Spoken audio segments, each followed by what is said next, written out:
As soon as China announced it would remove term limits on the presidency, its censors and propaganda machine kicked into gear. The surprise move would clear the way for Xi Jinping to stay in power indefinitely. It's a break from China's decades-old rules to prevent power from being too centralized around one person. In China, the most important political announcements are made through the state-owned news organizations. This explosive news was announced by Xinhua News Agency on Sunday in the afternoon. So how did officials try to spin the news? On Weibo, China's version of Twitter, China.com published this video focusing on the central role of the president. In the face of the complicated domestic and international situation, this will further promote the sustainable development of various great causes. China Central Television ran a similar editorial stating that the people love their dear leader. Global Times, a Chinese daily, published an editorial recommending that people firmly support the Constitution Amendment suggestion, which is both the rational choice and our belief.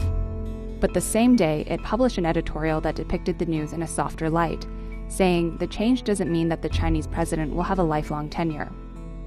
The People's Liberation Army Daily is the voice of the military. It published a write-up saying that soldiers and armed policemen all support the decision. President Xi Jinping has consolidated his control of the army, and all of the soldiers are supporting him 100%. State-run media tried to control the narrative in Hong Kong too.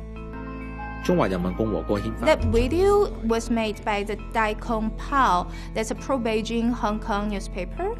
And I think the most important part of that video is it's trying to let people know that the Chinese Constitution actually had been changed for 4 times in the past several decades. So it's not a big deal. So people don't need to freak out. But not everyone was on board. Chinese citizens took to social media networks to voice their disagreements. One user said he couldn't use the word disagree on Weibo because it was apparently a violation of the social platform's terms. But perhaps not surprisingly, those comments were swiftly removed from the web.